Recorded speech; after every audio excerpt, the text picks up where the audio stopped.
This is Radio Free Cybertron, episode 939. I am Brian Kilby. Radio Free Cybertron is the world's first and oldest toy and action figure podcast since 1999. And with me this week, we have Diecast. Hello. Didn't you say in pre-show that you were like standing out in a gutter all day or something?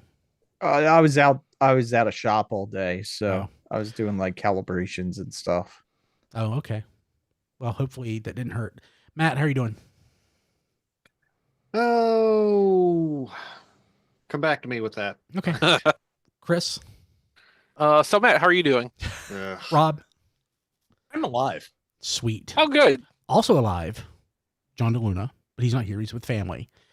And Don Ferguson, I don't know where Don is. He's just not here. So That's weird. yeah, that's weird. Hopefully check the bushes outside your house. Yeah. What could have happened? What could have happened to Don? I don't know. So I will not be here next week. So maybe Don and Brian. What could have happened to Brian? Yeah, maybe we're not allowed to be on the same episodes anymore. Oh, this is gonna get awkward real fast. Yeah. I thought it was going to be me and Don before you and Don, but Yeah. Right? Yeah, maybe. Okay, cool. So, yeah, let's go ahead and get started. Oh, Don just joined. Don! Literally, the show just started. And Dawn, you liar. You said you weren't going to be here. I didn't know. I had a slight In his emergency going service on. merchandise best. Wow, Yeah. he's come straight from the office. Yeah, cool. Welcome, Don. No, welcome. So, does Hasbro mind that you wear a service merchandise shirt, or They do Did whatever they- the hell I tell them. did they buy? very good, very good. That was perfect, Don. Cool. Okay, let's jump to the news. The Hasbro Pulse Stream. Quite a bit of stuff. Some of it we've not seen, like the Selects G2 Snarl and Slag. We knew about him, but we got to see him. That's nice. What They're were in the colors I would have wanted them to be too. Yeah, I want them. I want them in both. I want them to flip too. But so, yeah, I'm excited about that.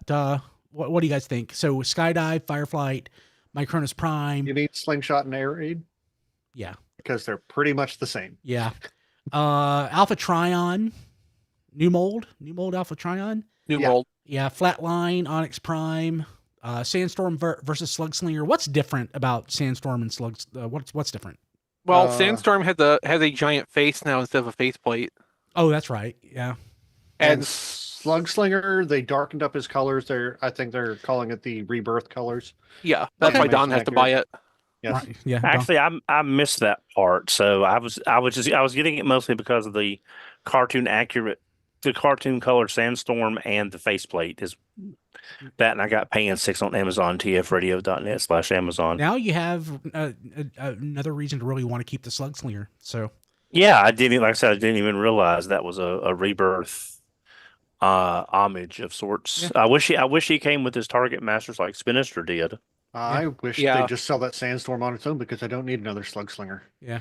Slugslinger is a really nice mold though, and the color looks good. I know you don't need both. I don't blame you, but I might actually keep the other one. I haven't gotten Sandstorm yet, so I'm kind of looking at this pack. Yeah, I don't need another Slugslinger that's a headmaster because he's not supposed to be a headmaster. He's supposed to be a target master. Yeah. He can And be a it- headmaster, but I want him to have his guns. Yeah. They're A Yeah. gun. I'm just Titans Return was such a great toy line, but oh man, it just eats at my brain. Yeah. Like, why did they make everything a headmaster when they're not supposed to be? Yeah, I think I'm just wondering if the because you're getting a Voyager, which is 55, and a Deluxe, which is roughly 25, for not any markup really. With the new faceplate, the new colors, and all that, I wonder if Sandstorm being a Voyager ate into the budget about giving Slugslinger his guns for some reason. So Sandstorm's a leader. We want to be clear about that. Yeah.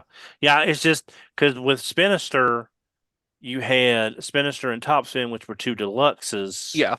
Which would have been about 55. But Spinister got his target masters. Yeah. So Yeah. I'm just wondering if Sandstorm being the leader kind of like didn't leave any room in the budget to give him his target masters. They should have gave him his target masters. Yeah, Don. they should have, Oh definitely. yeah. But yeah, I mean, it's weird because okay, I can see like the Takara Target Master not being viable because, it's so many little parts and everything, and like maybe that version of the mold is not available to them for whatever reason. But like, yeah, you've got the little, Sluggo Target Masters like Spinister has, like Point Blank came with. Like they have those available. They can obviously run those enough by themselves, like not attached to some other toy. Like they could have just thrown one of those in there, accuracy be damned, but just to have Slugslinger come with a target master, it feels really weird that it doesn't. Yeah. And also the weird thing is they could always do a target master set as long as they're not gang molded with the main robot. I was thinking that I would kind of love to just see like a catch up set with like target masters for everybody who ever should have had them, like in one box. Like if they're gonna keep doing these sets and keep the Titans Return molds coming back out as long as they're viable. I mean, Misfire was really hard to get a hold of the first time around. Mm-hmm. So like if they keep making these figures, I could see them doing a catch up Target Master Pack at some point. Yeah. And they acknowledged the Misfire thing a little bit on the stream and basically said they're still trying to figure out a way to re-release that, which, like, to me, it seems like the way to re-release Misfire would have been to put it in with Sandstorm. Yeah. Or with Trigger Happy and give them their Target Masters. I mean, Oh, yeah. well, now we've seen Point Blank as a reissue, so that's not going to happen with a twin pack like that. He has his Target Master though. I know. At least he did the first time. Yeah, I know. I'm Yeah. just saying. There's not really, the And we possibility. theoretically still have Sure Shot coming. Yeah. So I mean, Yeah. there are tons of. I mean, Sure Shot versus Misfire would be a great 2-pack.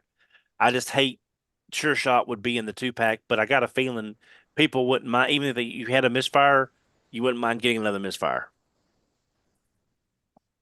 All right. I'm confused, which happens often, but I put in the chat.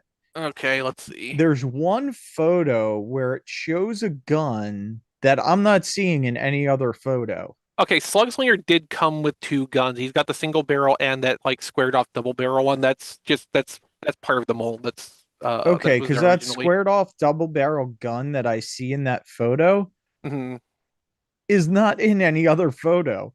It's the weirdest thing. I mean, I think that's his car seat guns, a gun for his Titan Master. So those do tend to look a little bit awkward. So I wouldn't be surprised if they just didn't bother. I'm looking at the one photo, and in one of the stock photos, the gun is 2 pieces. It's all gray. So that's why it looks different. In the one photo, it's body colored. Maybe they're using the old photos, and some intern got the wrong photos. It could just be a matter of that I think most of the blue on that body looks like a paint app, so they may have just decided after that render that they could afford to paint the gun too. I don't know. Yeah, I mean that kind of stuff can happen. Yeah. Okay, but I figured it out. So I was wondering if they were hiding a Target Master in there that they didn't talk about, but that's not the case. Most of the Target Master characters that showed up in Titan's Return had, again, little car seat guns that looked kind of like their Target Masters if they were, hollowed out for a headmaster to sit in. When I say it like that, I understand why it drives Matt crazy. But yeah, that's not too unusual for the Titan's Return Target Master characters. So speaking of misfires, Age of the Primes Firefight. Yeah, does anyone else look at him and think that chest is a little too busy and over? Well, you can thank Sunbow for that. Because is that on model? This is 105% a cartoon Firefight, which basically has 0 relation to the toy. Yeah, so that was they took Slingshot and gave him a new cockpit and a new head and new calves that allow the wings to sit lower, because on Slingshot they come off the top of the jet, but on Fireflight they sit lower down to make it slightly more resemble his original jet form. That's about the only part of it. And a new chest. And a new chest. Those are the 4 parts that I noticed that he got. The lowrider wings are the only part that resembles Fireflight's original vehicle form. Like I said, they extended the cockpit a little bit, so it's not Harrier adjacent anymore. Mm. The rest of the jet is. Yeah, I was going to say it still looks close. Was his face gray? I don't remember his face being gray. So in the samples that they have on the stream, the face is a lighter color than what the render is showing. So it's another one of those small differences. Okay. Like it's still gray, but it's a much lighter value of gray on the actual physical sample. So my favorite part about Skydive is they didn't even bother to give him a new chest. They just put a filler in half of it. Don't get me wrong. I am buying both of these to complete my Superion. Yeah. These are two of the 4 that I pre-ordered yesterday. You kind of have to. Yeah. I don't have to. I'm not buying any of them, and I'm glad now. Really? Nice. The only exception that I'm willing to make is like if I can get a slingshot cheapish and somebody makes the Rolls Royce chest to put on it, I'll have that. Yeah. Yeah. If they're not already working on it. Right. Yeah, I'm looking at the TF wiki page for Fireflight, and yeah, his face is very Sunbow gray. Not quite Games Workshop gray, but it's very. Yeah, it's yeah. Yeah, and the way the lighting hits that render, it kind of just washes out the forehead ledge in some of those shots. So it looks really weird. Yeah. I mean, I hate to say it, but they're aerial bots. Are we really surprised that they're written that they're like 85% the same of the other toys? I will say that doing this with the aerial bots is more acceptable than them having done it to the Stunticons. Yeah. Oh yeah. Yeah, because I mean it's again, the aerial bots is one of the weirdest combiners in which it's the most cohesive and one of the best balanced looking combiners. It's also one of the most boring. Yeah, it's fair. Because it's white and red and a little bit of yellow and blue. It's just he's always been weird to me of how great he looks and how blah he looks. Those jets do stick way far off the back of his legs though. Yeah. Oh wow, yeah. Yeah, he did not Superion did not skip leg day. Yeah. Not calf day anyway. Yeah, and there's no way to make them go in any further because that's to make the doors close. So yeah. I would just tape the doors closed and leave the 2 off the legs. There you go. Then why buy them? Yeah. Exactly. That's Excellent a very good question, Don. Yeah, I mean, if you did that, I mean, I'm sure there's. I still like them. I'm getting them. Yeah, I can see a third party making like some kind of cover to make maybe them look like part of the, like a little thing that would go. I think the third party thing that we need, and we probably talked about this for Menasor too, but we need non-transforming dummy pieces that you just clip onto the body frame to make it look like he's got the stuff on there, and then you just have the individual toys be individual toys, because like they're not necessary in any way to the Superion body structure. Like they don't do anything but just clip on. No, that's the same with the Stunticons. Menasor was the only one that actually combined with it. Yeah, I was gonna say they did make those for the fans toys, like Superion. They made the ones that you can just plug into the body, and I feel like there's even more call for it with the aerial bots, at least for the legs, so that you can have versions like, so there's something plugged in there, but that's not sticking out 3 inches from the back, and like you got to have a deep shelf or something to actually have that be able to stand combined and not like teeter off. I'm now picturing a set of 4 dummy slugs that just, like you were saying, Chris, plug into the arm brackets and the leg brackets. Yeah, that's what he's talking about. Exactly. But I'm thinking that way you would get a Superion and you can have the Aerobots. The only downside is you'd have to buy another Silverbolt, which gives you a whole other excess part of the frame if you wanted a team shot and a combined mode. So it does save you from buying a complete set of 5, but you're still stuck buying an extra Silverbolt if you wanted to have combined and loose. I mean, the price more or less balances out. 4 deluxes versus 1 commander.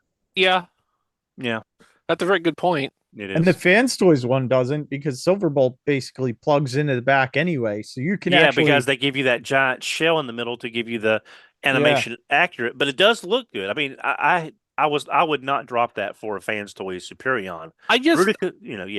I can't wait for like the middle of next year when we get to see Blast Off for the first time, and it's a black and white helicopter with shuttle wings. Yep. Stop or it. I guess a brown helicopter with shuttle wings since it's Blast Off, but you get the idea. Stop it. Oh, jeez. So I've been quiet here, and I'm going to be honest. Honestly, the only thing in this whole reveal that I really love are toys that I already have. I really like my Kronos Prime.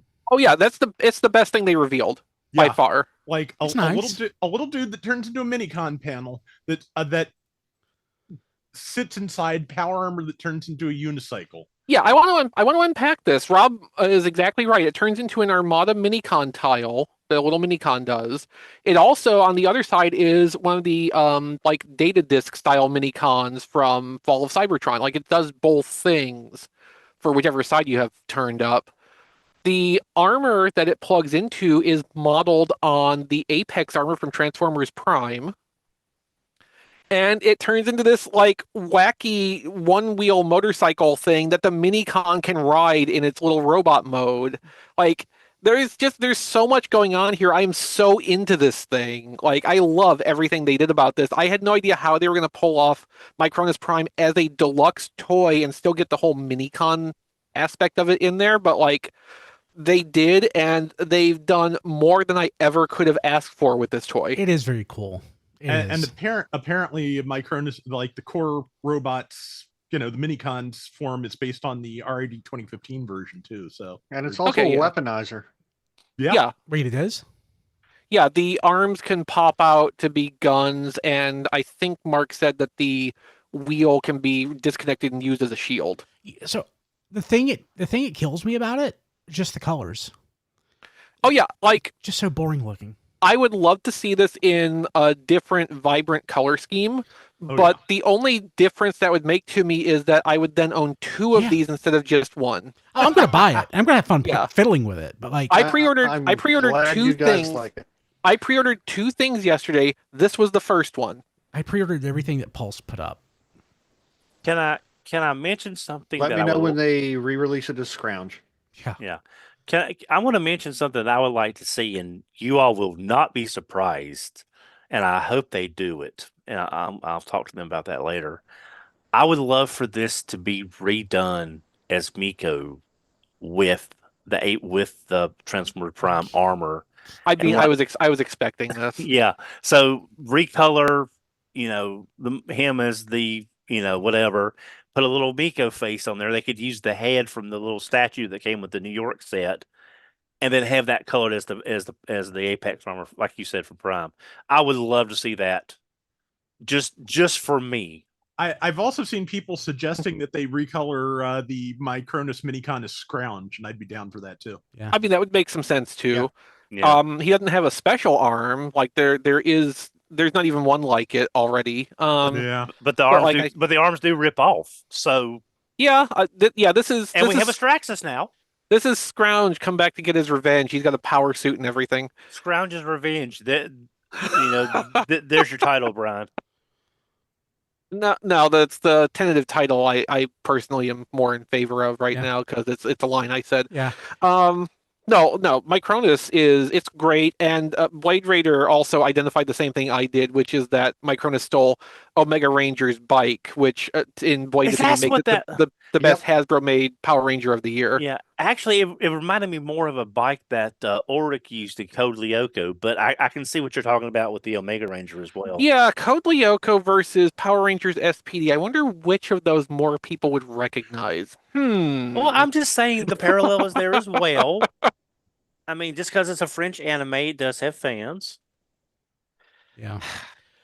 So Don, as a French anime, being a fan of that, you must be a huge fan of The Adventure of the Little Koala. You must love that too. I don't know that. I'm sorry. Okay. Adventure, the little koala. Yeah. It was I on don't. Nickel. Yeah, I remember the show. I thought it was called like The Noozles. Littlest Koala or something. I think I don't. Yeah, Winky the Littlest Koala, something like Yeah. that. Sorry. Hey, I so remember the Noozles. hey, like I said, go ahead. I was more into the Little Prince and David the Gnome. Oh yeah, those Fair are great enough. too. Those are great too. Hey, like I said, like most of this doesn't interest me. You notice I was quiet. Probably another reason for that is because you can take a drink. Yeah, I kind of figured. And So- also in pre-show I'd mentioned, or maybe before pre-show, I'm like, this will be the last dumb week of stupid stuff that I've gotten. I think that was Aw. pre-show. That Yeah. was pre-show, so they didn't make it out to the public. But I'll say there will be one more. But considering this is shipping from Europe, it may be a few weeks before. Also, if you're not a patron, consider signing up this week because we had a really good, like, on-topic pre-show this week. And if you're not here to watch the show live, the only way to get the pre-show is in the pre-show podcast, which is one of our exclusive patron perks. So keep that in It's mind. really good, really good. Let me see. So that Alpha Trion, why It's a does whole new mold. Why does the Autobot symbol come on and off? From the episode "Forever is a Long Time Coming." That's Yeah. the coder Because remote. that's the coder remote Yeah. that That's he what uses. he used to reprogram the Sentinel robots. Okay. So Diecast obviously doesn't remember G1. You know what? I've seen the And it's season episodes and 3, I the best forget season. them. It is the best. Yeah. season. I just really like the book and the quill. That is just Yeah. such a great set of accessories. Yeah, so that's nice, but I mean, Diecast hit the coder remote thing. Like, that's my favorite part of it. Like, who thought of that? Yeah. So, like, the Covenant of Primus book that was released in 2011 or whenever, which detailed a lot of the, like, expanded lore of the 13 Primes, invented the stupidest artifact for Alpha Trion, which was the quill, which anything he writes with it basically just becomes reality. That's a stupid idea, and I hate it. But This is why I hate the 13 Primes as a whole. yeah, well, that's a whole thing too. But like, just as accessories unto themselves, like, I love that he comes with a book and quill. He can write a book. It doesn't have to be a magic book that makes reality. It's just him. He's just writing, his experiences down. It's his memoirs. Yeah. It's A3 writing his memoirs before he becomes Alpha Trion and senile and forgets all of them. Yeah. No, I'm really into this, and when I can get it for $25 or less, I'm buying it. Also, I noted this in our text message group after the reveals, but like, I look at this and can't not see the pre-tool elements for a Thunderwing and/or Black Shadow on this mold. That could work. Yeah. Yeah, I see it too. it could work really easily. Yeah, I like what they're doing with Alpha Trion.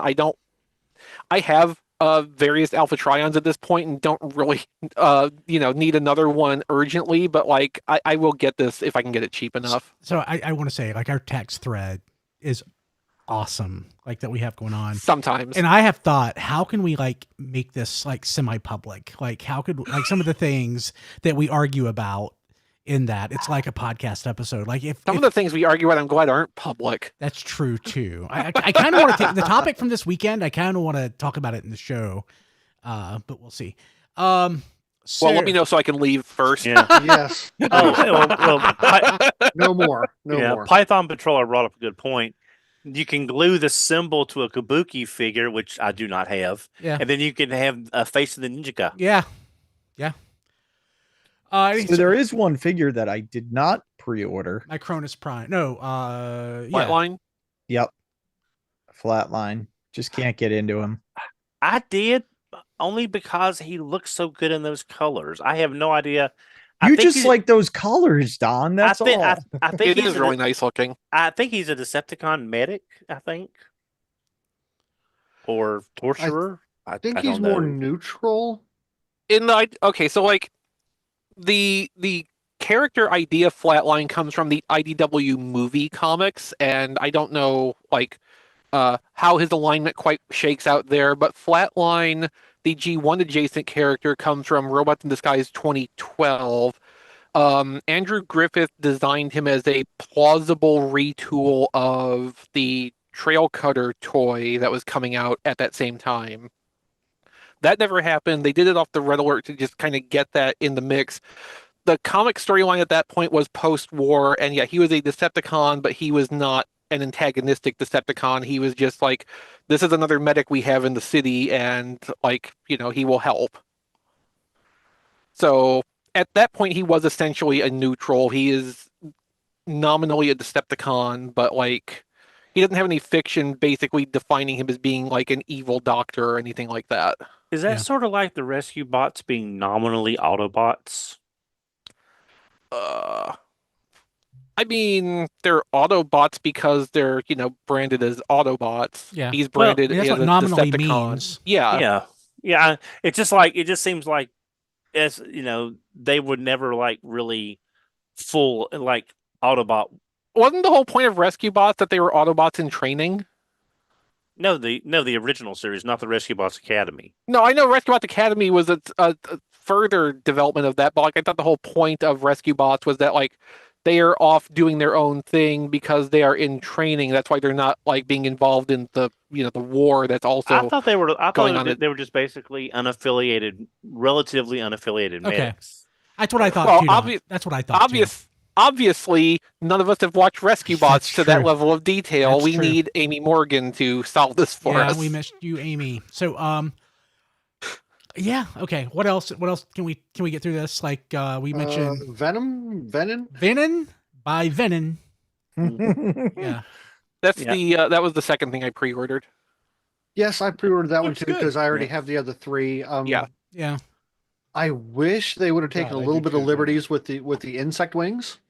Like I wish they could have just rotated around to the back instead of just folding back at a weird angle under his arms. I mean, that's how the G1 toy works. I know, like I said, I wish they would have taken a little bit of liberties with that. But So other than that, it looks great. my impression looking at Venom is that this is another one of those, this is the retool budget for some other toy, and we made a whole toy out of it instead. Yeah, I just don't know who else this could be. No pun there, If they obviously. did it cheap enough, it doesn't really need to be anyone else. Exactly. yeah. Because I mean, he's sharing a lot of the same color, so this could be another Cosmos situation. I could actually see them doing a 4-pack of the deluxe Insecticons all together at some point to get another use out of this. Hey, Hey, so what did you guys? Did we talk about Onyx Prime? Did we even mention Onyx Prime? We've Not seen yet. Onyx Prime before. Like, this isn't the first time we've seen this. This So is it's the most detail. Like, I don't think I even realized Onyx Prime had the 4-legged mode. 6 I legs. took photos legs? of it when I was in New York Toy Fair. I did. I don't remember that. That was 50 years Yes, ago. he has it's been 2, a little 4, while. and 6-legged modes. Yeah. It's this is the only second Centaur we've ever had in a transforming line. Brave had Pegasus Saber, which had a Centaur-like mode. What was the other Centaur on? In This one. Transformers. Yeah. This one, and the Pegasus. That's the only two. Well, okay, along Brave this- adjacently counts because it's Takara developed toys, but that's still not Transformers. Yeah. So it's the first Centaur. It's the first Centaur toy we've had in Transformers. Yeah, Would be the correct way to describe this for. and there's not a lot of precedents. I mean, it's like No. I mean, this is like the first. It's. I mean, The I colors like- kind of bore me. Yeah, okay, so just as valid, Sean says Animorphs had 2 Centaurs. Oh, fair. And Animorphs were Transformers. That's true. I forgot about the Animorphs. That's A lot of people try to forget about the Animorphs. Yeah. I don't own no, that's not true. I own a single Animorph, just one. Do you own Beast Wars Mutants? I have probably have one or two. I don't have. Then you own you have Animorphs. Yeah. Yeah. But branded Animorphs. Yeah. No, like Onyx Prime looks really interesting. I don't want to buy it in these colors. Cause like I can't say for sure that the plastic is gonna break. I can't say for sure it's in the neighborhood of plastic that's gonna break, but I don't trust it. Also, there is a perfectly valid alternate color scheme in the IDW comics that I'd rather see it in. as who? Onyx Prime. Oh, okay. This Also coloration Shockwave. this coloration is again derived mostly from the Covenant of Primus depiction. Yeah. I mean, they could get, if you squint and turn your head, they could use this for Cybertron Scourge. That would be an extreme stretch, and I don't think they would. Yeah, no, you know what, Don? I'm just going to say no. Okay. Hey, Brian, that link in the chat's for you to buy something. Okay, give me a second. I saw the URL. It says Animorphs in it, so there's no telling what piece of crap Diecast is trying to get you to spend money on. It's a sealed piece of crap. Hopefully it's the Tri-Rex. The Tri-Rex is kind of cool. I think Tri-Rex is hard to get now, actually. No, on There Goes My Money, when Brian was on, we were trying to kind of maneuver him into collecting the Taco Bell Animorphs Kids Meals toys. Yeah. I mean, I could buy those in one go. They're so cheap. Yeah, I know. Marco's but you not haven't bad. done it yet. That's the problem. Marco's not bad, but the guy that turns into the bear is, I think, the best of the small figures. I can't remember his name, though. Oh, that's cheap. That's what I said. It's cheap and it's sealed. What is it? I didn't look. Well, I'm buying it. It's Jake. The bear's name is Jake. Oh. Yeah, I'm buying No, it. this is Marco the gorilla. With Yeah, I know, but but I'm just saying Jake the bear is one of the better Animorphs in that size class. What the hell has this show become? What year were these on the shelf? 97? 1998? 99. I don't remember 99? these at That was all. 97. I think they came out in 99 and then vanished around 2005. Why 2005? Why 2005? Thank No, you. the Animorphs, they came out in 99 and they were gone by 2001. Oh, I love Matt. That's awesome. Okay, so Yeah. oh, great. Okay. The G2 Dinobots, the colors aren't saturated enough for me. I don't care. I'm still buying them. They Oh, still fair look enough. good. I might wait to see if the price drops on them a little bit because that's a pretty hefty price tag. Well, it's two Void. I it's realize they're Yeah. 2 liters, but that's still Yeah, Price it's a big thing for like one go. How much do they want for it? 99. 110. Which is perfectly correct for 2-liter class toys, but it's still a big price tag. Yeah. Well, it's a really big leaders. They are, yeah. Yeah. If anything was worth it, it's the Dinobot molds. Like, well, except Swoop. Swoop's a little bit on the small side, but like these two are big toys. Yeah. You're 100% right, though, Chris. The colors are not saturated enough. Yeah, God that was like darn it. that was the first thing that stood out to me. And like every different render and photo that we've gotten of these already shows the colors being a little bit different, but none of these show the colors being saturated. We're just seeing like a variety of takes on the shades of the colors, but nothing is turning up the intensity on them, and that makes me think that these are just going to be kind of muted in the dinosaur modes. Yeah, I think promo photos aren't bad, but the shots from the photos from like when they took them out of the box, I guess those are really muted. Yeah, the in-hand samples. Yeah. Like the promotional photos there get close, but just still not there. Yeah, actually, some of the in-hand samples, photos, like I don't know if that's just a digital color thing, but God, Slag almost looks like a military green. Yeah. Well, I think of the two, the Slag is actually closer to the G2 color than Snarl, but Snarl definitely needs to have more red in them. But I've got my 2 sets on order. They're pretty close. Yeah, Snarl's. I still like them. Snarl's red is the bigger offender. Like that is super muted. He looks two-tone in the one photo. The front half looks lighter than the back half. The back half looks pretty right, actually. Well, I think was the toy like that too, because you were talking like die-cast metal versus plastic on that toy. One of them was bound to be lighter than the other one. The original G2 toy did have tone differences between the reds, but like the saturation value of the 2 reds should be more similar than this. Like being that we are working with all plastic surfaces on this toy, I would be fine if Snarl was just a solid, consistent red the whole way through in dinosaur mode, even though like it's not accurate to how the pigment differences made the toy look originally, but like it would be more what I'm expecting for how poppy the colors ought to be. Yeah. Although I think the thing that kind of overshadowed this for me, which surprisingly, is we all got the announcement. We knew they were coming, but they pretty much confirmed that we are getting Swoop and Sludge next year in the G2, which I am absolutely ecstatic for. Yeah. So don't get me wrong. I'm happy that these exist. I'm happy that these make our G2 fans happy. I don't need them, even if the colors were right. Like Sad. G2 Grimlock is nigh on perfect to what I wanted, and it scratches the specific G2 Dinobot itch that I have always had. I really, really want them, but I don't want to pay for them is the Yeah. problem. But like, they task me. They task you, but you will have them. Yes, exactly. Wonderful. Anything else? Can that be the show title? Maybe. Yeah. Okay, some Revenge of the Fallen stuff. Anybody care? Is anybody else? the Target exclusives?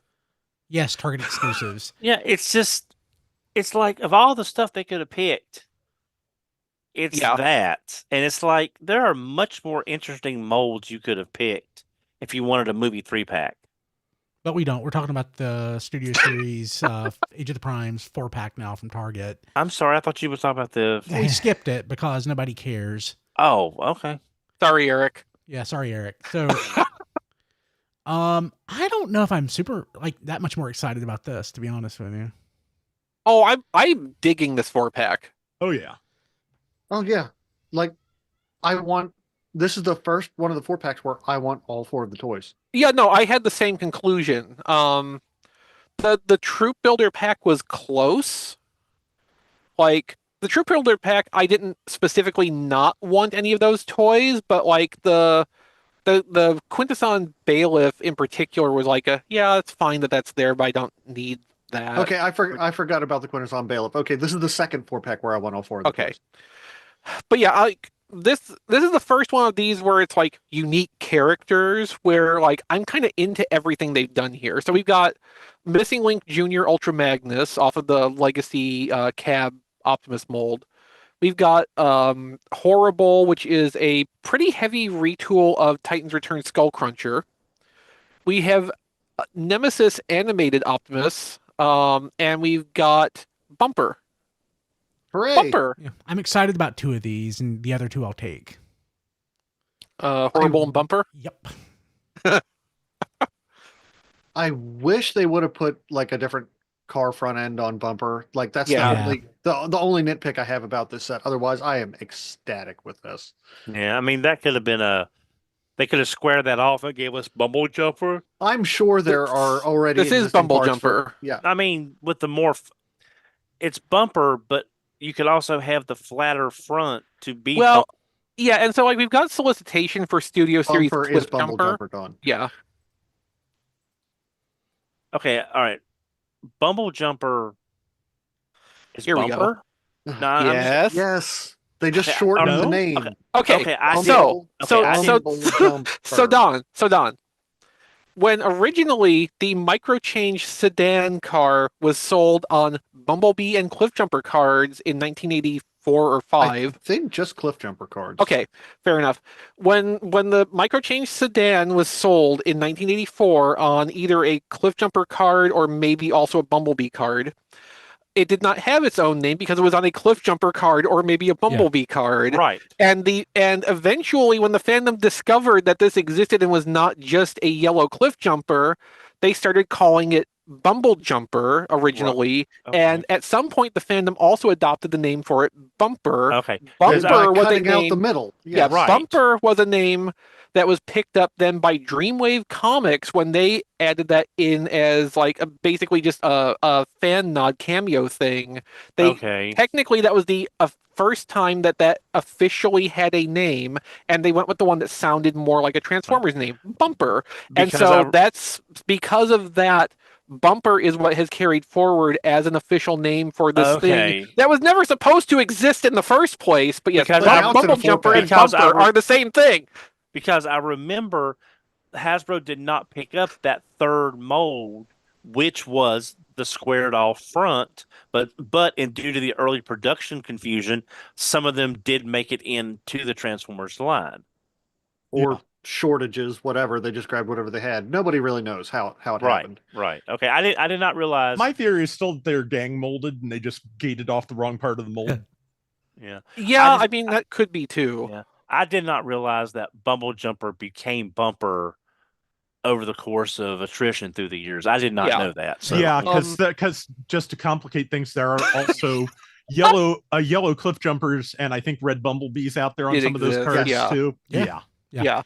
Which is kind of where we got the bumble jumper thing from originally too, because like all that knowledge got conflated in the pre-internet era.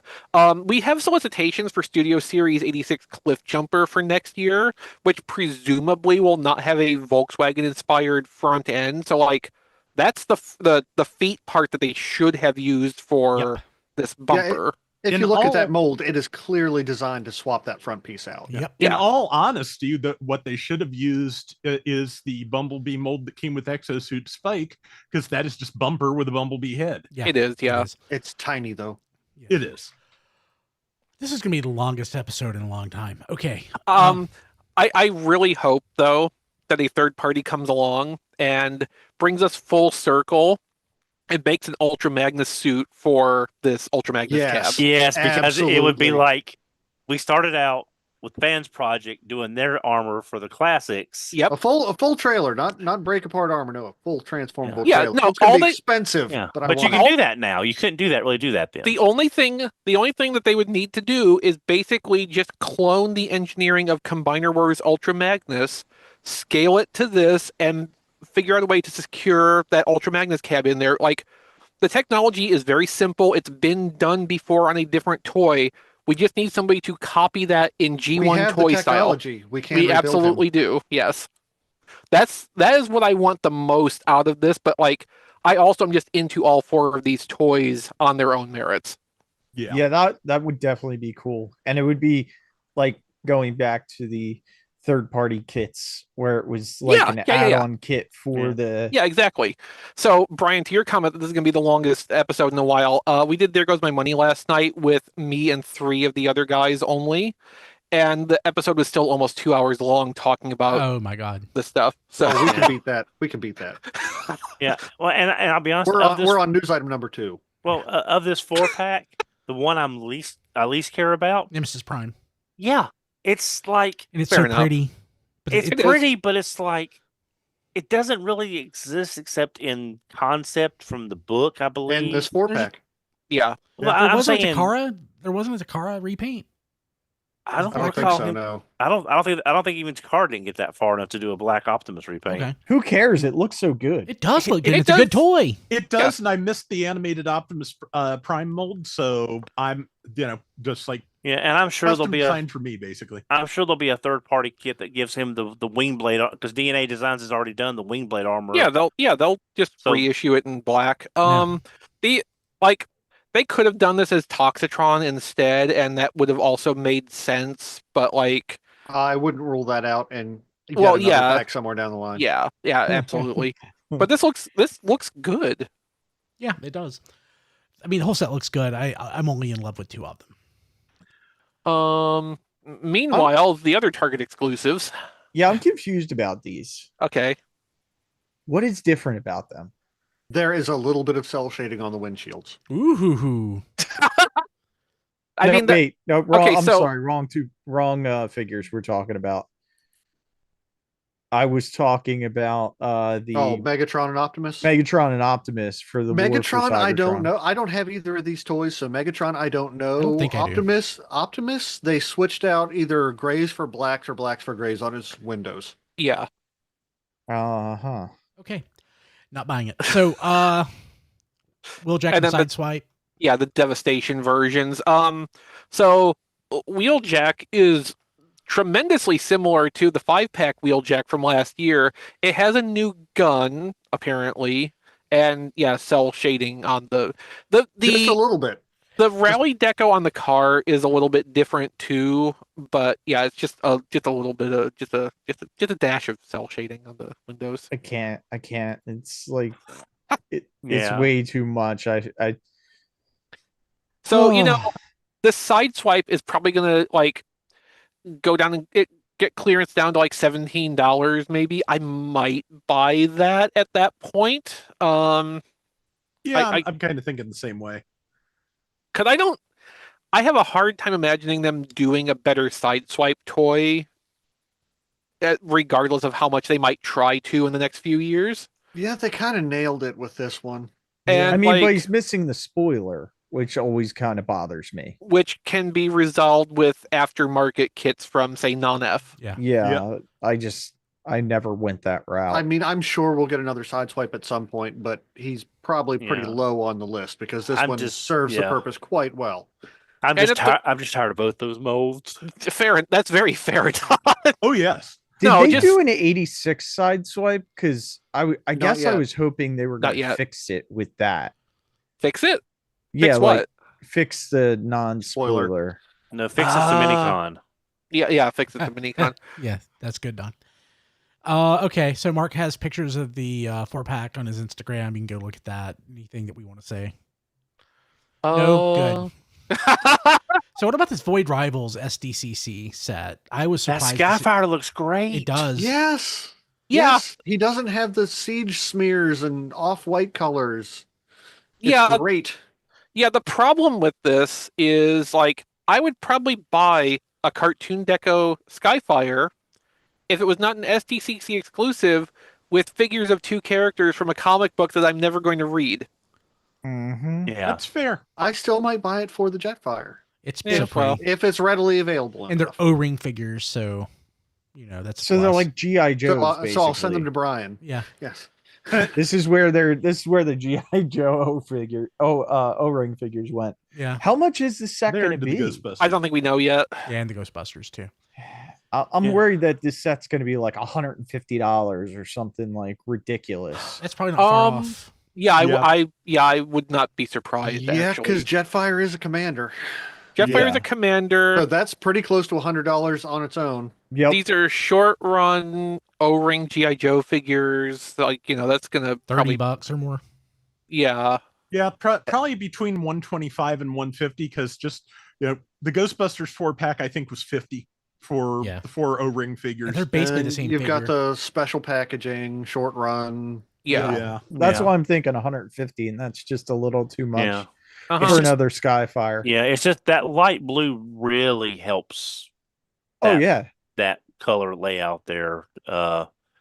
I have plenty of this mold. I don't want any more of them unless I could find someone who wanted just the figures and The last time I saw my Siege Skyfire, which was 5 or 6 months ago, like it did not have any like appreciable amount of yellowing. So like it's not like I feel like I need a replacement. This is really pretty in this deco, but like I can't see spending The Comic-Con prob- money on The it. problem with that Jetfire, though, is that it has like off-white paint applied to it already because it was Siege. Yeah. Yeah. Like it's not a pure white. It's basically dirty straight out of the box. I mean, maybe we will luck out with this and it won't be like a big seller and it will go on one of the Pulse sales in the fall and, be $30 or $40 off. And then it will, be closer to the price that we want to pay for it when we're going to throw away like a third of it. Yeah. So we have photos of Titan Star Optimus Prime in hand. Not in this, but I saw where somebody had posted it, and it's a good deal taller than a Mega Prime. Is that right? It's a little bit taller than Omega Prime, like Yeah. head and shoulders, maybe. It looks really good in it person. Like does. I was not expecting to like this toy as much as I did till I saw it in person at New York Toy Fair. I wish I Um, didn't like it as much as I did. Yeah. I don't want to spend that money, but it looks great. Yeah. It does. It's still at the lower price from Pulse right now on pre-order, and it says it's shipping next week. So, yeah. I'm jealous because it's sold out on Pulse, and I still have it on Amazon, and Amazon's saying September. I pre-ordered it on Pulse today. Oh, maybe they put more up. Yeah, and Yeah. it said Yeah, I check that. canceled my Amazon, tfradio.net/Amazon to cancel. I canceled my Amazon pre-order to get it from Pulse. well, I did the same thing, but I originally this thing was supposed to ship from Amazon about like roughly 2 weeks ago, and I remember didn't. seeing people reporting that their orders were being canceled Yep. or they were getting delays, and I thought, okay, well, I've got it at Pulse, so I canceled. Now this was a couple of months ago. I was also when I just got the truck, so I was kind of go through that, got to cancel all whatever I can, and it went back up on Amazon. So I got it. I reordered it on Amazon, trying to get to pay in 6. And then the next day, I get the shipping notification from Pulse. It's like, I am not going to wind up with 2 of these. Yeah, do it. It's a great So toy. Yeah, Well, looks awesome anyway. I don't know if it's a great still toy. saying sold out And on. hopefully we'll Hasbro all have it Pulse. next week. Yeah, I won't be here, so hopefully you all will have it, and I'll have it the week after when I get back. I won't have it. Okay. Speaking of exclusives, though, which we were talking about before, some bad news has come along. Uh-oh. It seems like Exelion and Sideways may be all that we get out of the Walmart Cybertron capsule that was supposed to be coming this year. Word on the street has it that Walmart has passed on the rest of the planned toys, which I'm pretty sure we never knew what most of them were going to be anyway. When we first heard about this last year via JT Prime, I'm pretty sure, because we hear about most things through JT Prime, all we had for sure was Exelion Sideways and what was going to be a Voyager Cybertron Skywarp. We knew that there was a leader class in the assortment, but did not have an identity on it. And JT Prime believed that there was 2 more deluxes, but I don't think identities for them were ever published either, because at the time he was trying to run down more concrete info about them. There's none to have, because those toys apparently are never going to see the light of day, whatever they were going to be. Unless they can find some other retailer to carry them. I mean, since most likely they would have just been redecos, it's like that the Toy Colors Hot Rod that was going to be in the Velocitron second assortment that got canceled. Like, as long as the thing has not been produced, there is no there's no appreciable loss in not making the toy if all that's been done is alternate deco work on it. That's a much lower investment to write off than like making new parts. Yeah. They could always do fan channel if they really wanted to bring it out. If they really wanted to, yeah. Okay. So I like how Chris wrote this. I guess we're in the nice watches stage of Transformers Dom now. Yeah. So a Seiko Megatron watch, limited to 300, just like the Seiko Optimus Prime that came out. It is indeed a nice watch. It's a nice watch. Limited to 300. It's a good watch. I talked to my friend Ricky about the Optimus Prime watch and consulted him on whether or not I should buy one. And this is the same thing except it's Megatron. It looks good. So it's like $400 from Japan. Sounds about right for Seiko. Yeah. I feel for what it is, that does not sound as unreasonable as it probably should to me. No. Yeah. Cool. Okay, let's jump to what we got this week. We'll talk about the on-topic stuff. I'm going to go last. Don, what? What's wrong? Did somebody say something? I thought Did someone say Exvee something? groaned, I think. Did I? Yeah. Chris groaned, so. Well, I'm getting to the age. Yeah. 55. Yeah, don't forget Don. Please let Don go first. He will go first in off-topic. Yes. So actually, no, he won't. He won't, because the reason Don got skipped last week. So, people, patreon.com/TF radio. Sign up so you get unedited episodes. We edited this out. I will just say this. I was trying to be clever, and I was not going in the order on my screen, which I normally do. And I missed Don, and I went with Diecast twice. I am going in the order that people are on my screen, so that I never forget somebody again. So with that said, let's jump to on topic, the normal portion of what we got this week. And I'm going to go last. And I think Chris should probably go first. Okay, I got Skybite. Ooh. So the short version is he is indeed the greatest shark around. That's awesome. Yeah, so I was telling Brian and Rob in pre-show, like, I have no practical complaints about this toy. The only things I would say negative about it is just like blue sky, like total wish list tier kind of stuff with it. Like, I wish there was more of the like little, color spots of paint on it like the original one had, or that the jewel in the middle of the chest was a clear insert with a Predacon symbol behind it instead of just being, a dome shape over that's metallic purple painted, which, I mean, that looks nice and technically is animation accurate. But, as much as this calls back to the original Skybite and Cybershark toy, I really wish it was a real spark crystal in there, or had the potential for that to become a spark crystal insert, which I don't even think it can do that. Because I think this is solid molded as part of the chest piece. So you'd have to make the whole chest piece clear plastic, and then that would make it's just a whole can of worms. I just wish they designed it to be an insert piece, is the short version that I should have gone with. As it comes packaged, a lot of the like shark parts are separate in the box, so there's a little bit of minor assembly to do when you unpack it. The shark flanks that form the giant shoulder panels, they are on like riveted swivel hinges. So that both makes pegging the panels in a challenge because the pegs try to run away from you. It can also be a little bit of an issue if the joint itself is not quite as tight as it's supposed to be, because like I have one side where it sags down some because that riveted connection is a little bit loose. Whether getting that stiffened up with chemical treatment of some kind is possible, I haven't really investigated yet. Hopefully so.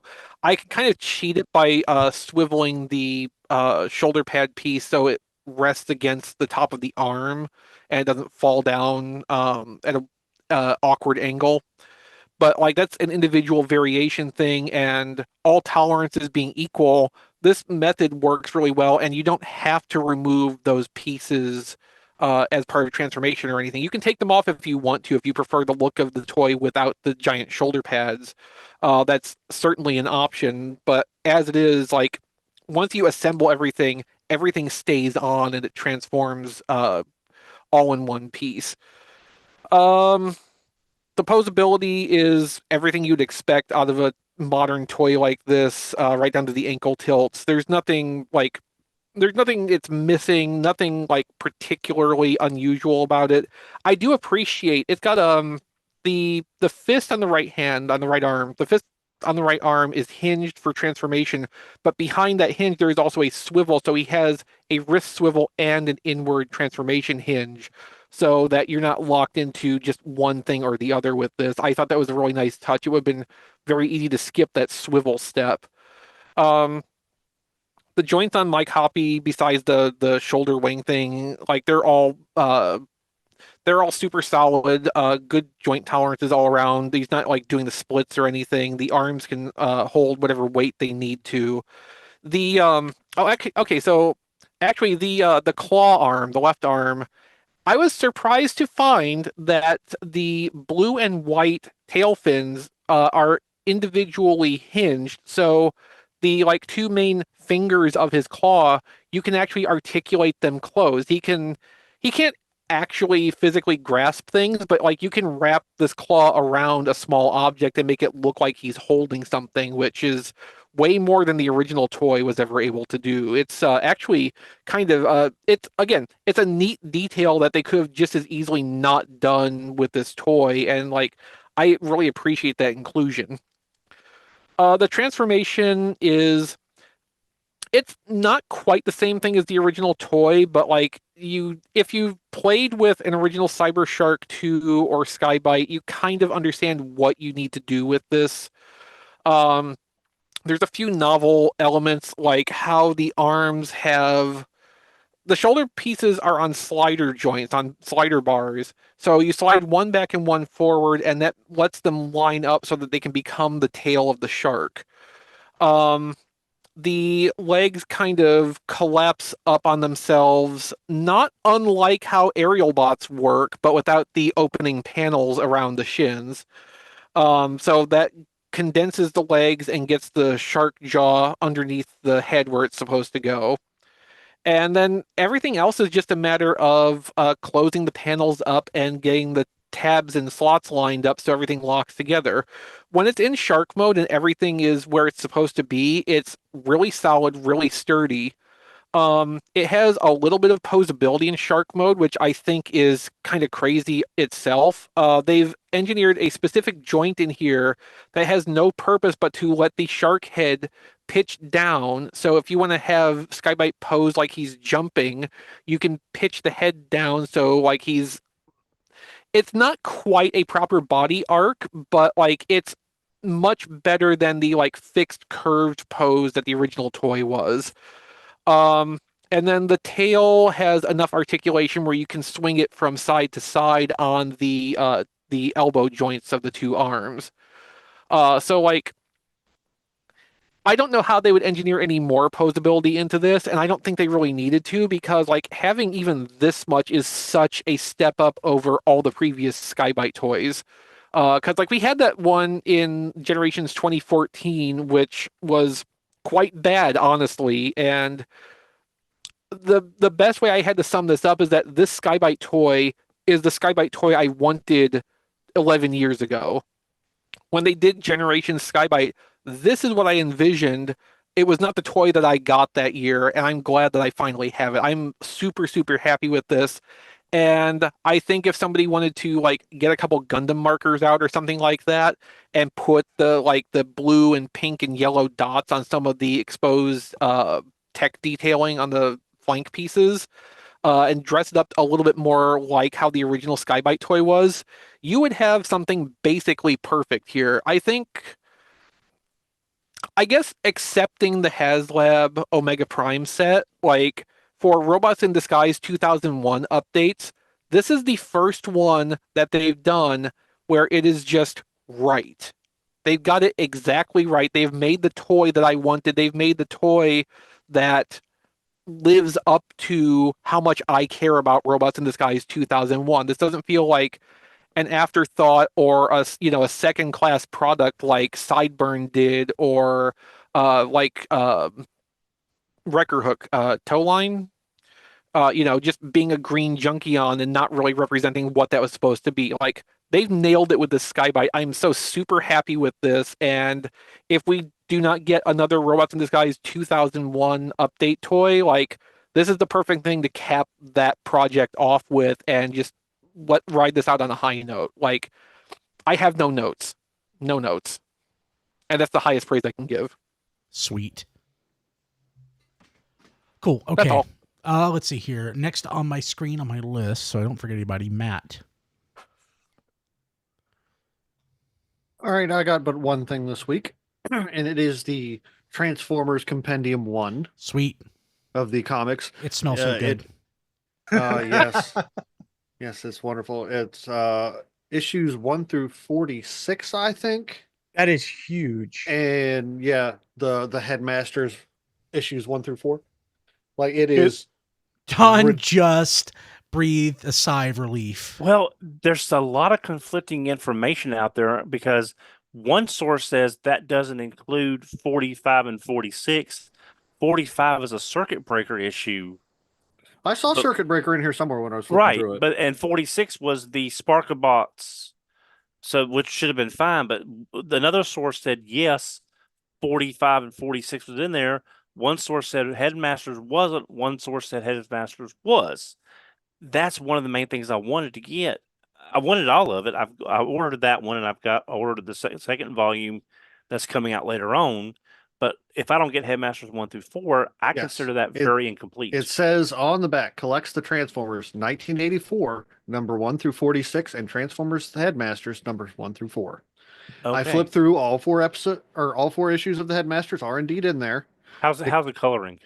Oh, it's great. It is beautiful. It's not in the like dot matrix or anything like that, but the colors are nice and vibrant. Oh, it looks great. Nice. So I have Compendium number 2 on pre-order. I think that one comes out in August. Yeah, because Target and Amazon are running the buy one, get one half off this week. Yeah, and then the UK Compendium comes out in like October. So I pre-ordered number 1 of that as well. Oh, is the Spider-Man issue 3, is it actually intact? Was Spider-Man in that, or is it like ghosted out? Spider-Man. Awesome. All of his symbiote glory. Awesome. Awesome. That's it for me this week. Rob. We consider like gifts and things off the wish lists on topic. Yeah. Okay, so I got one thing. I got my first birthday present of the year from Diecast, who sent me the Jada Toys Street Fighter 2 M. Bison figure. Nice. That is really nice. Like, I'm still just, absolutely floored by how good a figure Jada can make in that price range. It is really excellent, looks great, poses great, very solid feeling. The only, it has a really interesting way of handling whether it's the Street Fighter 2 or later versions of Bison, because it has basically snap-on shoulder pads that cover like a frame, and you can have them with or without cape depending on which version of Bison you want. One of the non-cape pads on mine is a little bit warped and likes to fly off a little bit, so he's going to have his cape. But the cape is also a nice, very stiff cloth and wired for posing. So yeah, just really good quality stuff top to bottom. And I really appreciate it, Diecast. Thank you. Oh, no problem. Happy birthday. Yeah, happy birthday, Rob. There's also a Player 2 version of that. That's a BBTS exclusive if you want him in the blue outfit. It's tempting because I always kind of liked that color scheme for Bison, but I think I don't want to fall too deep into this well. I want to get the character, the characters I like and find most interesting, and not end up with all of them, because this could go on forever. But yeah, really, but it's really Street Fighter, excellent. so it will eventually end before an entire roster is completed. This is true. Yeah, I think we're still waiting on Honda for Street Fighter 2. So yeah, that is the only thing I got on topic this week. Cool. Let's see here. Don? Yeah. First off, I want to start off with a gift from Blade Raider for my birthday that's coming up in just a little bit. He got me from a company called the Nerd Lab on Etsy a holder for my titanium morpher. Oh, that's cool. So it's just a 3D printed thing with the Lightspeed Rescue symbol, but it is, in a way, it's a coin. So nice. That's kind of neat. And then you just take your titanium morpher that I've been looking for over 20 years, and you just pop them in there. Now that's classy. Yeah, I like that. Yeah, they also have one for Lightspeed morpher, which I'm going to try to get, because I do have the Lightspeed Rescue morpher downstairs, because Lightspeed Rescue is one of my favorites. So I got that from Blade. Thank you, Blade. I super appreciate that. On topic, I got today. I got two things. I got the Carnivac Fistatron set. Have not had a chance to open it. Looking forward to that. And I was really wanting to open up this, but I had some stuff going on with pre-show. Heatwave. Nice. And I have to say, I don't think this mold has ever looked better. I think this is the mold they were going to eventually, like, it was made for. Sort of like Blur, like the DevCon mold really, I think, uses the Blur mold best. I think he just looks so good. So I'm really looking forward to opening him up. The last thing I got today was from TF Safari. I got Bingo Toys Jazzy, which is their take on supposedly an IDW-ish Jazz. But to me, I'm going to put him on my Make Toy shelf with the Cross Dimension Optimus and Megatron, because I think he would fit in really well there. Yeah, I can see where you're coming from with that. With the Cross Dimension. Yeah. His doors and stuff's still in the box. But Bingo Toys, if you remember, is who made the Shockwave that transformed into Galvatron ship from the movie, which was kind of that's the same company. That toy had some issues, but every review I've seen, just really solid toy, really well done, lots of posability, lots of options. So I'm looking forward to putting him on the shelf. I love Jazz, but this just really kind of spoke to me to go on that Cross Dimension shelf. So I'm looking forward to doing that here before too long. And that's all I have on topic this week. Diecast. I'm glad you let me go right after Don, because this is probably going to make Don's head explode. He's going to be mad. I mean, you do that often enough anyway, so we'll see. Okay, I'm in a Transformers group on Facebook, Transformers ERC, which is exclusives, repaints, and customs. And they had a raffle that I actually won, and I won a Bingo Toys Jazzy on the Facebook group. thanks to, and I want to make sure, I think his name was uh Chris Horton. Thanks to Chris Horton, they gave this away on the Transformers ERC Facebook, and I actually won it. So, well, congratulations. yeah, that's really cool. I haven't taken it out of the box yet. It actually came today.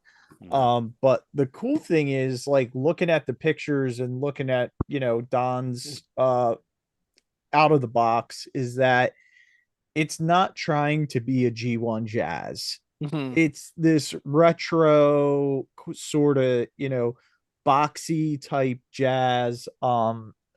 It even has speakers that are shown plugging into the roof and stuff. It's just a very interesting take on like a modern jazz, or I could see where Don's getting the cross dimensions thing from. I like classic jazz better personally. And that's fair. I just think it's interesting, and I'm happy to have it. The other thing I got was, I'm just going to talk about, I'm not even going to grab it. The Transformers Triple Takeover, the Takara Tomy set, which was dramatic capture set. Yeah, the dramatic capture, which was the Blitzwing, Astro Train and Starscream. Astro Chain and Starscream. That was on deep discount, and they had a sale. So it was like under, and they actually delivered it. Yeah. Wow.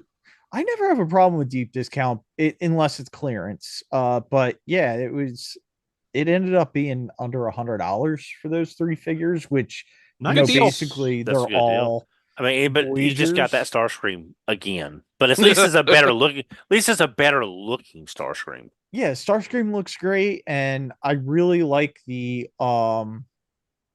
was the train black, or I think the train Astro Train is black in that, or purple, but it's very cohesive.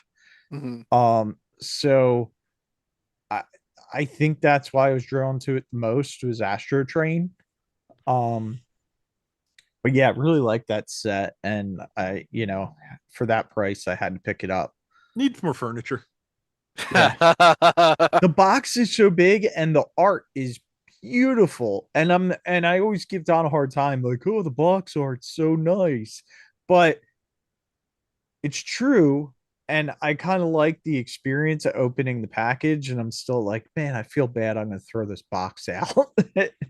But the artwork is just amazing because it's such a big box.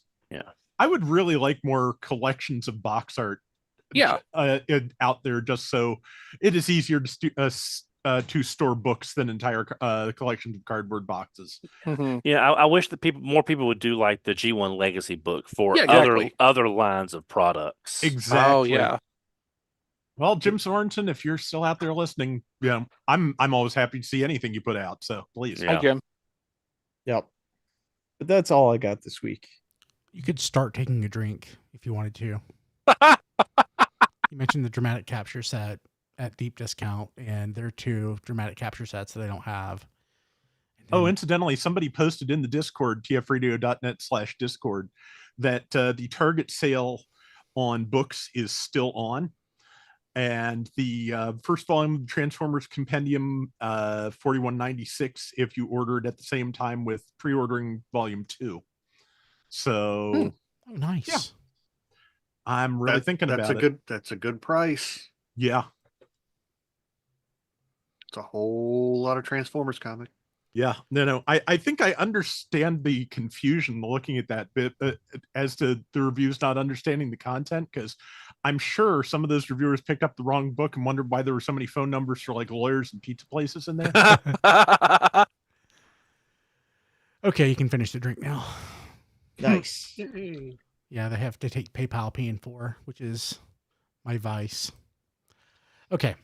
I got too much stuff this week. I really want it to be the last week when I'm like this. Hold on, did you forget anybody yet? No, not this time. John's not here. Just checking. John's not here. Okay, so I'll start with the stuff that I only got because it was cheap, and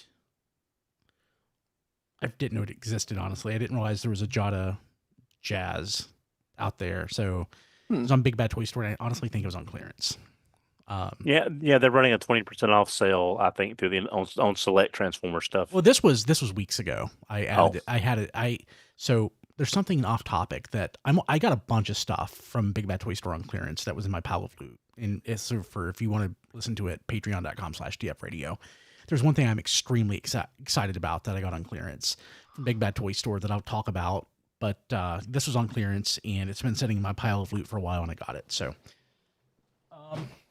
So what else did I get? So I'd mentioned I had actually edited this out, most of the conversation out of the show a few weeks ago when I was confused about how much these 2-pack Swapticons were. Like I had said that they were like $20 on the shelf tag at the store. I went back and they were $8. So I got the 2 that I didn't have. So did you edit out the Patreon version too? I don't remember. Okay. I don't think I did. But the Tigatron and Cheetor and Megatron and Shockwave, and I got those for $8. So,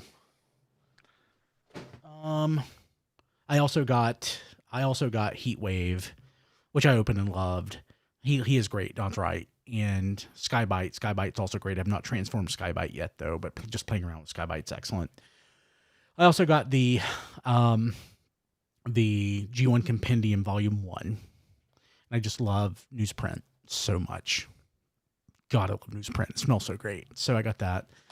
I had forgotten I ordered this. I think I ordered this from Amazon a while back, and it shipped from Yellow Park. It's the Starscream, which I didn't have, the AMK Pro version. No, AMK series, so it's the plastic one. Oh. Yeah.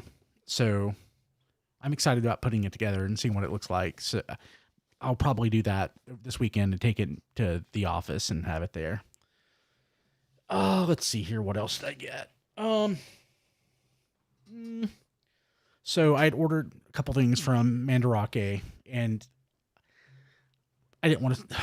I have to do DHL. DHL is not that much more expensive, and I work 80 minutes away from where I live, so I'm almost never home to sign for packages. And if I use EMS or air, it comes through the post office, and the post office requires a signature. But I got a couple things, 2 different orders. I got 2 versus sets. The 1 versus set I got was Long Rack and Guile Dart. So this one, it's been opened, but I think that I have Guile Dart, but I know I have Long Rack. But I don't care. I love them so much, and I love the versus sets and how they look in the package. So I got that. Yeah, they look great. Yeah, they always do. The next one's massive, and I'd mentioned that there was a companion piece coming to something that I got. I got the Big Convoy Magnetron versus set. Okay. Oh. Gigantic box. Also, this one's been opened, but that's fine. So I was figuring it was either that or the Matrix Buster version finally. Yeah, when you were talking about that last week. Popped up on Mandarake and sold out before I got to it. I had a similar thing happen with Legends Great Shot this past week. Yeah. Of course, Legends Great Shot was also on there for like $300, so I probably wasn't doing that anyway. Yeah, I forgot how much I paid for Great Shot, but it definitely wasn't that. Yeah, I mean, well, if you got that release, it was certainly less than that. Magna Convoy was 80,000 yen. I believe wow. it. That's too many yen. 80,000 yen. I'm like, no, I didn't know yen could have that many zeros. I know, right?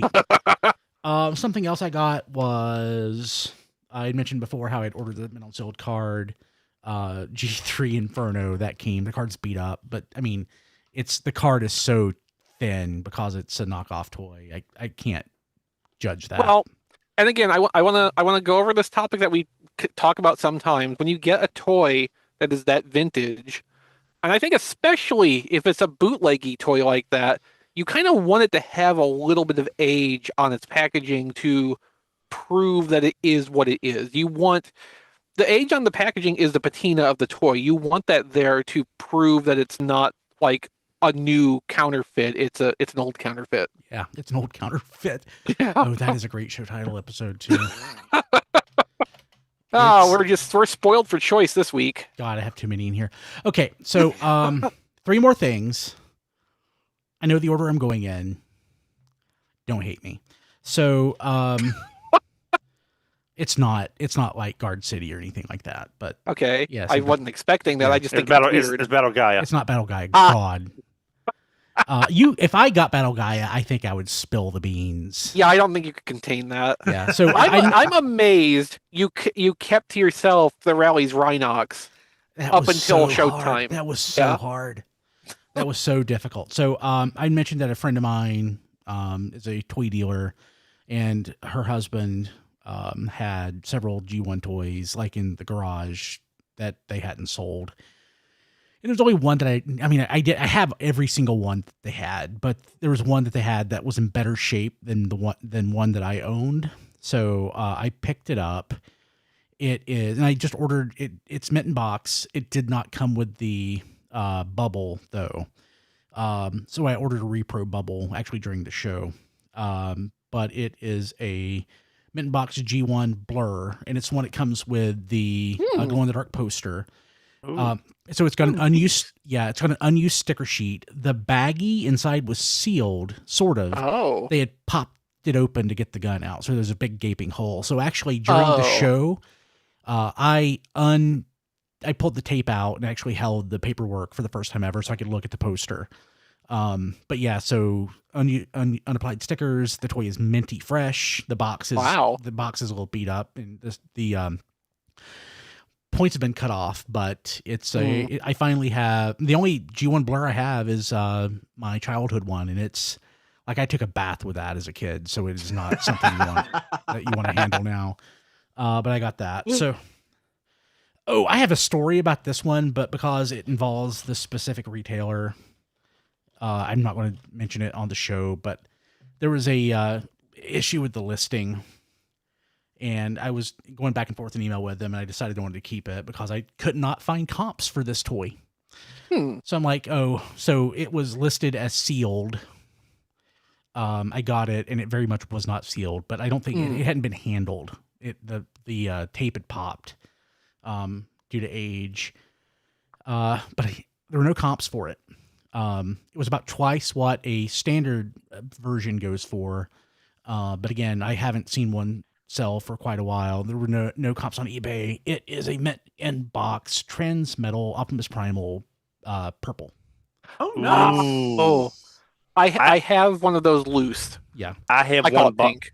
I had one box. I had Gary Chalk sign it at BotCon. It's so pretty. Nice. It's so pretty. So I'm not going to say what I paid for it. It was probably like I paid it gleefully thinking it was perfectly sealed, but it wasn't. But it's good enough.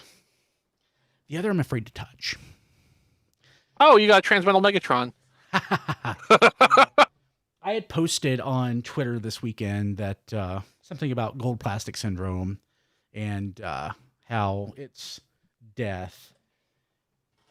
So this, actually the package, the item had been shipped. There were 2 internal boxes. It said gold plastic, be careful. And I'm like, that's really good. So I am definitely not going to combine this, but I got a complete perfect G1 Monstructor. Oh, yeah. So, it's beautiful. Like it's perfectly intact. I'm not combining it. I will never combine it. I am never going to do that. Yeah. I was actually reading up like how to combine it, like how to reinforce or prepare it to combine it. And like the TF Wiki even had like, it's like, well, you could like drill or cut into the gold plastic to free up a little bit of room. And I'm like, I'm not doing that. So that sounds like a recipe for disaster, personally. Yeah. Yeah, drill and gold plastic does not sound. No. So, Manny Cara, next touch tier freebie, Brian Bathwater. No, that was wonderful. Yeah, because isn't like an entire arm and the whole center mass all gold plastic? So it's not all gold plastic. The arms are gold plastic. Bristleback is a lot of gold plastic. A lot of gold plastic, yeah. So, in fact, I'm going to move this right now so the box doesn't fall. Good plan. Yes. So And I think Slog is the other one that has Yeah, it. Slog Yes. is heavy gold plastic. yeah, so it's going to go on the shelf. Actually, this may go in plastic. This may go into like plastic. I think you should put Case. in carbonite. I should put it in carbonite. Yeah, only on RFC fans. Like it wasn't it on Only Dons. Only Dons, yeah. Only Dons. But yeah, so I don't know. I need to go through and actually catalog what I have with my G1 collection, but I don't have a whole lot left. Mm-hmm. American G1. So Now you need the Dino King set to go with it. there's one for $3,100 right now on buytransfers.com. You know, if only you had seen that 3 or 4 weeks ago when you started your drunken sailor phase. Yeah, I'm not going to do that. Yeah. So, yeah. There's not a lot of G1 stuff, American G1 that I need. There's a few pretenders. I can't think of what else. So, I'm super close. I'm certain there's something like here and there like that I don't have. I don't think I have a Target Master blur. Actually, I've got a Target Master hot rod in a cup. I may not. I may be missing some of the reissue Target Masters. So like I might be missing those. I need to go back and actually catalog because I don't know. But yeah, I'm very happy that I got a Monstructor finally. Why would Brian's bathwater be at Only Don's? Well, I mean, I that's why I take my stole baths. it to sell. That's Don, total it's Dononomics. Dononomics. Okay, let's jump to ham sandwiches, the off-topic portion of what we got this week. I'm going to let Don go first because Thank you. Don was unceremoniously skipped last week. It was not intentional. Don, I want to apologize. That's fine. We'll I hold the ceremony overreacted next time. I You overreacted. did overreact, but you know what? There was swearing after the There stream was ended. swearing. Hey, this is for patrons. Patrons hopefully downloaded the unedited version. They heard it. So, but no, Don and I made up after, and we are good. And I'm sorry, Don. That's fine. That's fine. Very eclectic Brian mix, and like Body always. Works. Oh my God, that is so good. I'll shut up. Okay. I picked this up just on a whim because I found something I sold on eBay and made money to pay for this.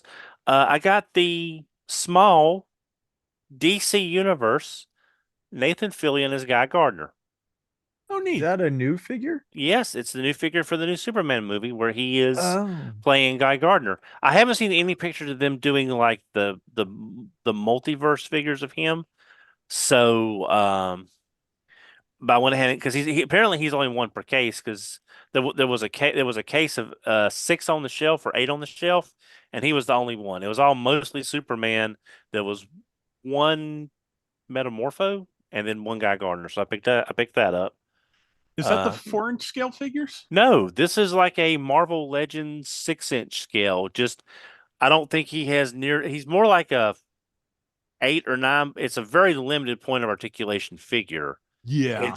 It's more than what you would see from Spin Masters, but definitely not their multiverse collection.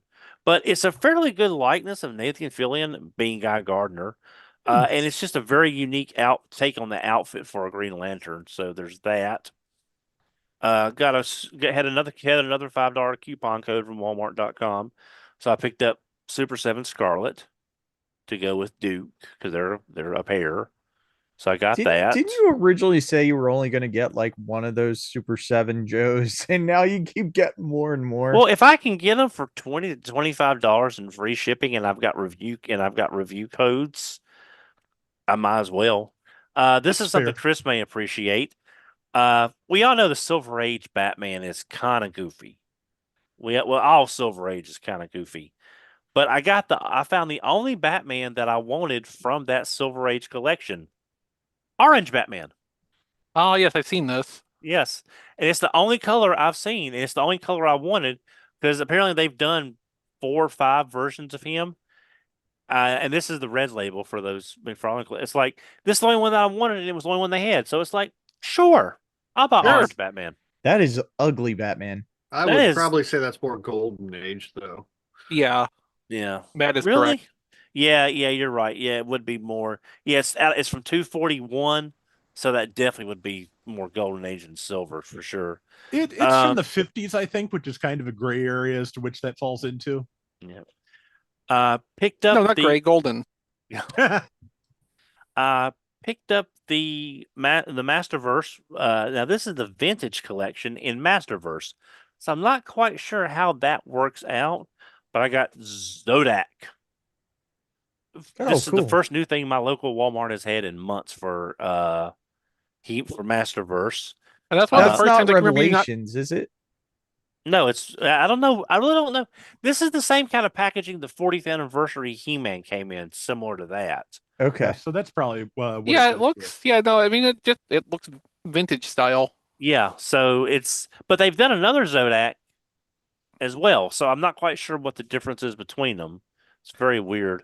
I'm also very proud of you, Don. That's one of the first times I remember you not calling him Zodiac. Well, I also read the box before I said anything. Also, thanks to Amazon running a flash sale, I got Randor for like $16. Oh, cool. There's so many lines. There's New Eternia. There's the other one. There's Revelations. It's like gets confusing if you're not like a. It's like Mattel only has one pony to exploit. Yes, exactly. Yeah. And the thing I was hoping John would have been here for this. The thing I picked up that I was really kind of proud of. John and I talked about it 2 or 3 weeks ago. I got the Storm Collectibles Gilius from Golden Axe. This is the one character I always played when I played Golden Axe, and he comes with the little chicken walker. Yes, you were right when you called it chicken leg. That is the official name. No, I think that's Flame Feather.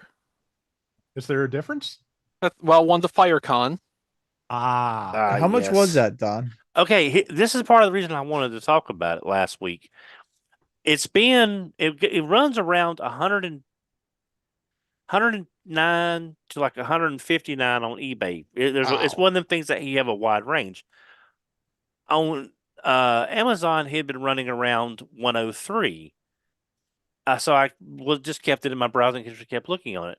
It went down to $89.99. Then they raised it to $93. Then they added a 20% off coupon code, which made them about $80.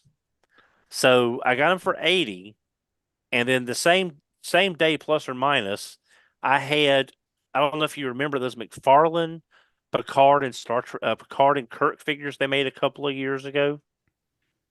I sold them, made $40 on the sets. So basically, I've got $40 in him. Nice, because I had nothing. I had practically nothing in the Kirk and the Picard. So I've heard the chicken leg guy it's not that great, but like this is the guy. When I played Golden Axe, I always played him. I didn't play anybody else. So this is going to go on my no theme shelf, and he's going to look kind of awesome doing it. How big is that shelf, Don? It's about 5. It's probably a Walmart 5-shelf bookcase at this point. Don, it's going to be bigger than that. Maybe 2. I thought you were going to say it's like a Walmart, 5-foot run of store shelf. What I need is a Walmart. What I need is a Walmart gondola down there. Yeah. That'd be the simplest solution. But that is everything I have off topic this week. Manicare says no themed house. Yeah. That's right. The upstairs is Christy themed. It's whatever she wants it to be. No themed basement. Yeah, my world is downstairs. Chris, you're next on my list. What did you get? Nada. Matt. Zip. Zilch. 0. Okay, I got, again, one thing. I got one of the Shoto super sets for Kyoryuger. It is Kyoryu Gray, Cyan, and much to my chagrin, Carnival. I didn't think I thought of Carnival is very outlandish, but it's also not the worst. No, but it could have been Death Ryuger. That's what I would have wanted. Oh, that's true. Well, that'd be the problem then. At least it's not like Decade or D incomplete. So yeah, there are 3 sets. I have the core 5. I have this one, and the other one was in my pile of loot. I should have it next week. Gold, silver, and violet. So no signs of Death Ryuger anywhere. Now this male violet or girl violet? Female. Okay. Now for this set, Death Ryuger's weapon is in there. Why? For Carnival, but not Death Reader himself. So, like, there are enough. They could make another set. They're like, they could make Death Reader. They could make male Violet and female Cyan. I would buy that. They could, I didn't even get, dumbed down Death Reader, Kyoryu Navy. Nothing. Just, they completely left them out. Drives me insane. But the figures are still really nice. And, like, these always come with just a ton of accessories. Like, so many weapons and alternate hands.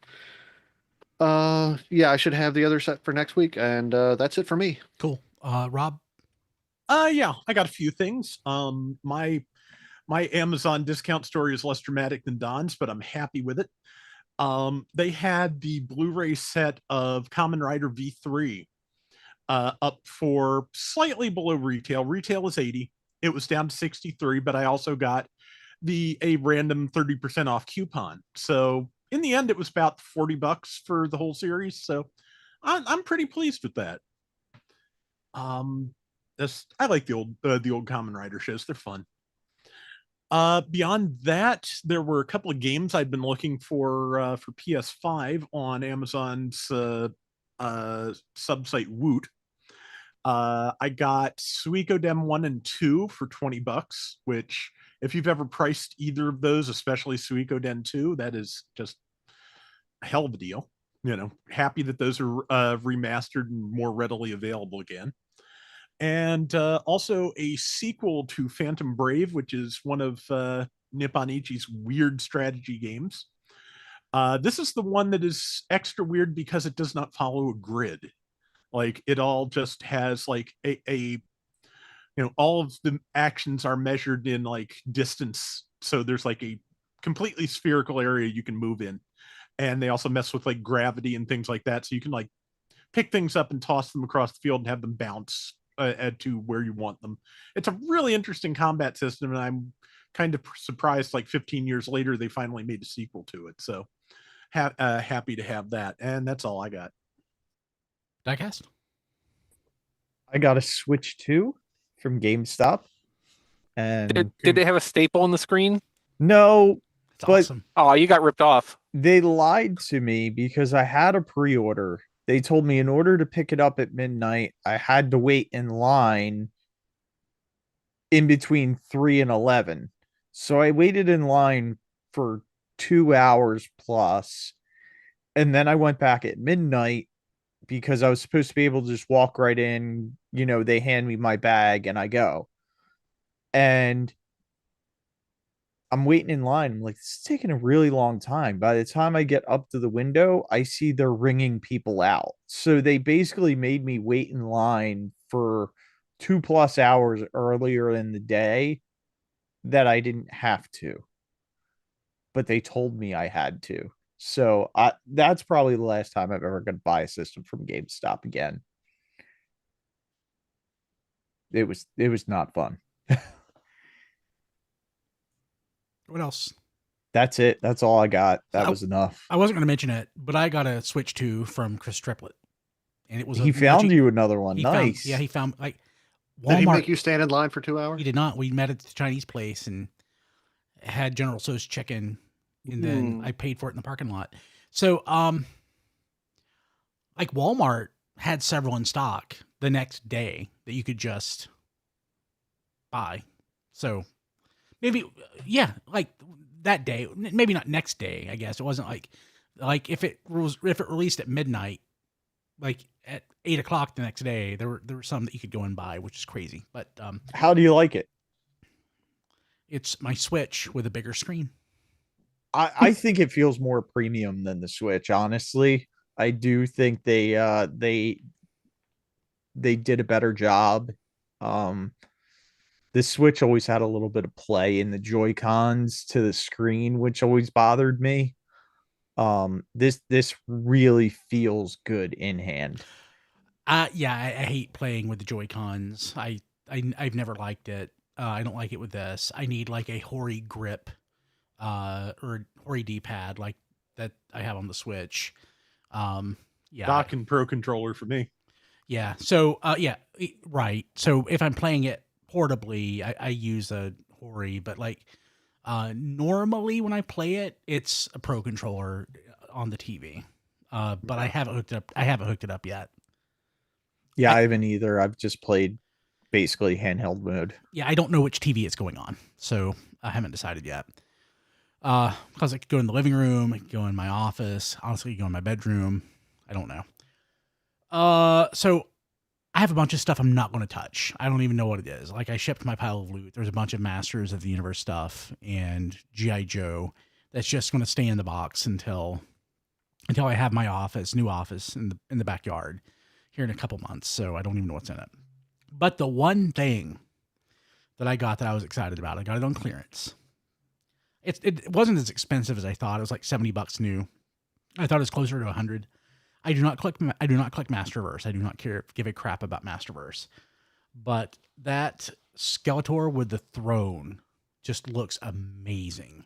And I have lusted for it. And nice. Yeah, so it's got the little flames that just glow and pulsate. It is just the coolest looking thing. And it was on sale when I told you about it. Yeah. Where's that at? It was on BBTS. Yeah, so it must have been Don. Yeah, it must have been Don that told me about it. Yeah. Yeah, so, I mentioned it in our group text that I got that Evil Lyn I was talking about last week at the same time. Yeah. So I missed that. I love that so there's an outer box and an inner box. The inner box is actually the base, like stone base that the throne sits on. Then there's like a backdrop, which is a little too short. Like the skull thing on the top of the throne goes over the backdrop. It's okay. I don't know if this is going on my desk at work or going in the new office. But one of the two. Like, it has to be displayed. It is gorgeous. I love it. It needs a Panther sleeping at the foot of the throne.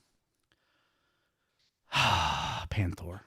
I will never forgive Evil Lyn for what she did in Revelations. That's why I do not like that series. Okay. I want to thank our patrons at patreon.com/tfradio. Patrons of Radio Free Cybertron get an ad-free version of the show each week. Get it the day before it posts to the public feed at a higher bit rate with the complete What We Got This Week segment. And it was extra long for Don this week. So it was a Don deal. Whatever Don puns we can come up with. There was a lot. You get a fancy color if you are on Discord. So if you connect your Discord to your Patreon, touched patrons are red, purple.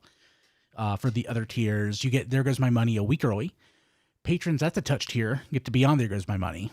And touch patrons are mentioned on the show each week and listed at tfradio.net/credits, which I will do now. I want to thank Kevin Dorsey, Sent the Proto, Mollis Koenig, Daniel Scott, Nathan's Fast Talk Food Reviews, Trickster, Here's Why It's Cool, Ryan Bona, Emmett Stresovich, Rabbits, Hector Bones, Joey Russell, Sean Williamson, and I just realized that Sean's last name is not capitalized on the side. I need to fix that.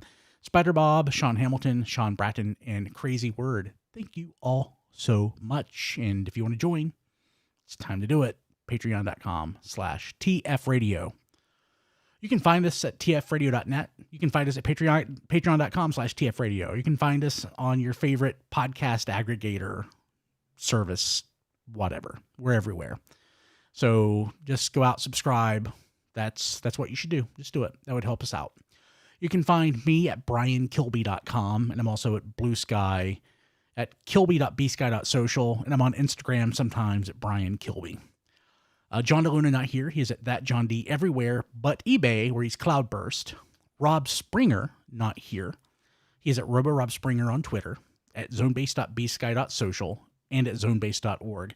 Got a note from him today that he's not going to have an episode of Transform Squadron here in the next couple weeks, so he's running a little behind. He's got a lot going on, but he wanted to let us know that he's still going to be churning them out. He just has not had the time. Like my personal podcast, I haven't posted in 8 months. I need to fix that. So I totally get it. Diecast, how do people get a hold of you? On the social networks, I'm usually at Diecast2, except on Facebook, where I'm at Reviews by Diecast. And if you want to see my reviews, you can. I had a really great comment on one of my reviews. I shared it in our chat. But you can see my reviews at tfradio.net/reviews or youtube.com/RFC reviews. Cool. Matt? Melvar.bsky.social. That's with 3 L's and 2 R's. Donald? I'm reached on Twitter at HMRC, the number 4 EVR. Be reached on Blue Sky at HMRC, the number 4 EVR.bluesky.social. I'm tired too. I get it. Gosh, we've been going almost 2 hours. Rob? I can be reached on Blue Sky at robflails.bsky.social. I'm on YouTube at youtube.com/flailthroughs or some variation thereof. YouTube changes things all the time, and I am old. I cover Gundam games right now, still Gundam Battle Operation 2. The other day, I posted an extra long, no commentary video of basically my best rounds in variations of the Gelgoog. And it's I can play really well when I don't have to talk at the same time and I'm using something I'm familiar with. So, Right.